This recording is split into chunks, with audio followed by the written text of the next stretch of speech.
Buenos días, amados hermanos, amada iglesia, que la paz del Señor repose sobre cada uno de nosotros y de nuestras familias. ¿Quién diría que en un día domingo, como hoy, nos estaríamos comunicando de esta forma, de esta manera? Yo desde mi casa, escuchando los ladridos de mis perros, cuando deberíamos estar en el templo eh, juntos, adorando al Señor y escuchando su palabra. Las circunstancias ya las conocemos, sabemos la realidad que estamos viviendo como país y en el mundo. Somos una generación que no habíamos vivido algo como esto y les quiero invitar a que no dejemos de confiar en el Señor, a que toda nuestra esperanza esté depositada en Él y que pongamos toda nuestra mirada en la sola Escritura. A través de ella, el Espíritu Santo nos guiará y nos hará entender los tiempos que vivimos y la voluntad de Dios. Quiero compartirles unos pensamientos, una reflexión esta mañana basados en Romanos capítulo 8, versículo 31 en adelante. Para comenzar, los dos primeros versículos son los que quiero tomar. ¿Qué pues diremos a esto? Si Dios es por nosotros, ¿quién contra nosotros? El que no escatimó ni a su propio Hijo, sino que lo entregó por todos nosotros, ¿cómo no nos dará también con Él todas las cosas? La iglesia en Roma, en aquellos días, una naciente iglesia, ya vivía tiempos complicados, tiempos difíciles. Versículo 35 nos da a entender el tipo de aflicciones que posiblemente estaban viviendo. Cuando dice tribulaciones, angustias, persecuciones, hambre o desnudez o peligro o espada, esto nos muestra un poco la situación de aquellos días. Pero este mismo texto con el cual partimos nos permite ver y creer que la iglesia tuvo sustento, tuvo palabra de Dios para fortalecer su fe, para guardar sus convicciones. Si Dios es por nosotros, ¿quién contra nosotros? A Dios le ha placido estar en favor nuestro, darnos protección, darnos ayuda. Y esta decisión que Dios ha tomado no es una decisión ligera, no es una determinación que no tenga sustento, no es un arrebato de emociones de parte de Dios que pudieran cambiar de un día a otro. Esta decisión de Dios de tomar cuenta de nuestra vida, de poner su mirada y de actuar en favor nuestro, tiene un sustento poderoso. Detrás de esto hay una decisión que Dios tomó mucho tiempo atrás y que se vio materializado en la cruz del Calvario. El versículo 32 dice: el que no escatimó ni a su propio Hijo, sino que lo entregó por todos nosotros. Sin duda, esta es la garantía de que Dios nos ama lo suficiente para suplir todas nuestras necesidades, para suplir todas nuestras preocupaciones, angustias de la vida. Pablo pareciera que está recordando la experiencia de Abraham muchos años atrás, cuando Dios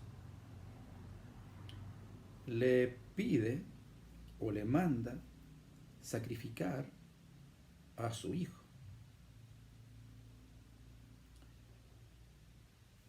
Y Abraham, le demuestra su total lealtad, su total compromiso, cuando estuvo dispuesto a sacrificar a su único hijo, a Isaac. Cuando estaba preparado y listo para hacer este sacrificio, Dios lo detiene y le dice: no te has negado a darme a tu hijo, a tu único. Dios miró el corazón de Abraham y reconoció en él esta tremenda lealtad y compromiso con Dios. Bastó para que Dios detuviera este sacrificio y proveyera de un cordero para ser sacrificado. Esto es parecido a lo que Dios ha hecho por nosotros. El que no escatimó ni a su propio hijo. Como Abraham, Dios estaba dispuesto, no escatimó, no negó, no evadió el sacrificar a su propio hijo, a Jesucristo, a su único. Esto es un acto de Dios de lealtad, de profundo compromiso y eterno amor por nosotros. La gran diferencia entre Abraham y Dios es que Dios tomó la decisión y llevó hasta el final este propósito al entregar a su Hijo y morir por nosotros en la cruz por nuestros pecados. Si Dios entregó a su Hijo a la muerte por nuestros pecados, ¿no nos protegerá entonces hoy de todas las cosas? ¿Y no nos dará también con Él todas las cosas? Hermanos, no dudemos del amor de Dios. Lo que estamos viviendo con esta pandemia ha puesto a prueba nuestra fe, ha puesto a prueba nuestras convicciones. Hay muchas interpretaciones de lo que está sucediendo, hay muchas cosas que se dicen. Y he escuchado por ahí que esto es como las plagas de Egipto. Y casi refiriéndose de una manera tan peyorativa como queriendo o diciendo que esto es lo que el mundo se merece.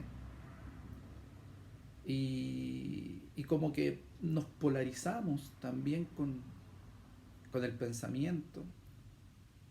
Y casi he escuchado que esto es lo que el mundo merece o deseamos que sucediera por la opresión que ejercen sobre nosotros los cristianos. No olvidemos que en Egipto el pueblo de Dios, Israel, era esclavo. Es otra situación, distinta. Nosotros hoy día gozamos de plena libertad. No somos esclavos de nadie. Nosotros somos libres. Y somos libres de nuestro mayor enemigo, que no es el hombre, sino el pecado. Y en Jesucristo nosotros hemos sido libres. Ya no somos esclavos. Por lo tanto, debemos cuidarnos de no enemistarnos con el mundo, de no creer que Dios quiere su castigo para librarnos a nosotros de ellos. En esta situación mundial que estamos viviendo, debemos ponernos en la brecha, queridos hermanos, para orar, para interceder por nuestros hermanos, por los hijos de Dios, para que Dios nos proteja, para que Dios nos guarde, para que guarde nuestra integridad, para que guarde los pensamientos. Pero también debemos orar por el mundo, por la humanidad, que Dios tenga misericordia, que Dios pueda salvar, que Dios pueda sanar. Hoy estamos en una situación donde no podemos polarizar nuestro pensamiento y decir el mundo está allá y yo acá. El Señor ha puesto a la iglesia para bendición. Así que oremos por los gobernantes del mundo, que Dios les dé sabiduría para guiar a sus pueblos en estos tiempos difíciles. Oremos por la medicina. Sabemos que muchas partes del mundo están a contrarreloj buscando solución, vacuna. Oremos para que esa sabiduría que viene de Dios, esa inteligencia que Dios le ha dado al hombre, permitan, si así es la voluntad de Dios, que puedan encontrar la solución. Alguien dirá, ¿nos podemos enfermar de esto? Claro que podemos enfermarnos. Basta ver la historia de la iglesia, que en todos los tiempos difíciles que la humanidad ha pasado, la iglesia también sufrió pérdidas. Pero, ¿cuál es la gran diferencia, hermanos? Que Cristo murió por nosotros y nos ha concedido salvación y vida eterna, hermanos. Vida eterna. Por eso quiero ir concluyendo esta meditación con dos expresiones más. El versículo 34 dice, ¿quién es el que condenará? Cristo es el que murió, más aún el que también resucitó, el que además está a la diestra de Dios, el que también intercede por nosotros. Hermanos, le invito a subir la perspectiva de la mirada de las cosas y recordarles que no es un virus o una enfermedad lo peor o lo terrible. Sí son cosas que afligen al cuerpo. Pero le quiero recordar que nuestro mayor enemigo no era una enfermedad, era el pecado. El pecado nos condenaba a una muerte y a una muerte eterna. Una enfermedad puede quitarnos la vida, pero esta vida terrenal. Pero no pueden quitarnos la vida eterna en Cristo Jesús. Así que, como decía, nuestro mayor enemigo era la condenación eterna por el pecado que había en nosotros. Pero el versículo añade una poderosa verdad, que Cristo es el que murió, más aún el que también resucitó y que además está a la diestra de Dios intercediendo por nosotros. Hermanos, esta frase pertenece al credo de las iglesias cristianas. Cristo muerto, resucitado, ascendido y que está a la diestra de Dios intercediendo por nosotros. Hermanos, esto es sublime. Esto es lo realmente importante. que Cristo nos ha librado del peor de nuestros enemigos, que era la condenación por el pecado. Él nos ha dado libertad, vida eterna en su sacrificio. Y lo tercero es, ¿quién nos separará del amor de Cristo? Las cosas que estamos viviendo, que podrían tocar nuestra vida, pueden tocar nuestro cuerpo en realidad, pero no nuestra alma. Y es aquí cuando el versículo 35 entonces dice, tribulación o angustia o persecución o hambre o desnudez o peligro o espada, como está escrito, por causa de ti somos muertos todo el tiempo, somos contados como ovejas de matadero. Antes, en todas estas cosas, somos más que vencedores por medio de aquel que nos amó. Por lo cual estoy seguro de que ni la muerte, ni la vida, ni ángeles, ni principados, ni potestades, ni lo presente, ni lo porvenir, ni lo alto, ni lo profundo, ni ninguna otra cosa creada nos podrá separar del amor de Dios, que es en Cristo Jesús, Señor nuestro. ¿A qué le llamamos victoria? Victoria sería salir adelante de esta pandemia, sí, sin duda. Victoria es recuperar la economía del país, la economía mundial, sí, también. Pero esta es la victoria que el mundo quiere, es la victoria que el mundo necesita ver. Pero hermanos, nuestra victoria espiritual es cuando nada ni nadie nos puede separar del amor de Dios. Esa es nuestra victoria.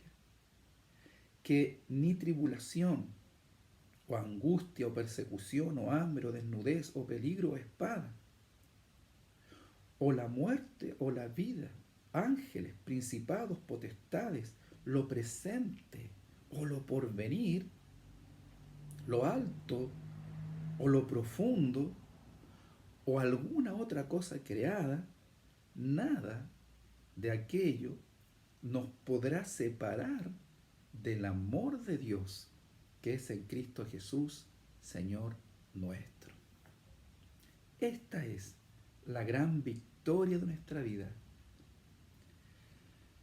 Estábamos separados de Dios y era la consecuencia por nuestro pecado. Nuestro pecado nos separó de Dios. Nuestro pecado nos separó de la santidad de Dios. Y así vivimos, sin remedio, sin solución, sin vacuna humana. No había solución humana para restaurar, para restablecer la comunión con Dios. Era nuestra gran derrota. La gran derrota del hombre es el pecado que nos separó de Dios. Pero cuando Cristo viene, entregado por Dios su Padre, a morir por nosotros en la cruz, por nuestros pecados, y al ser resucitado, se produce esta gran victoria sobre nuestro enemigo, sobre el pecado. Por lo tanto, no hay nada que nos pueda separar ahora del amor de Cristo. Esa es, finalmente, la gran victoria de nuestra vida.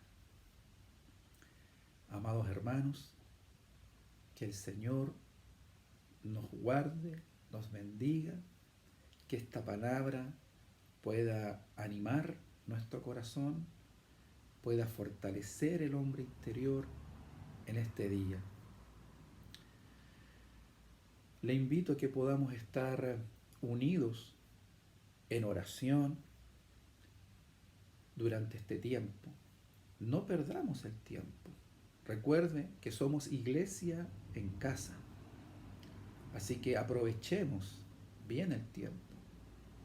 Que podamos entonces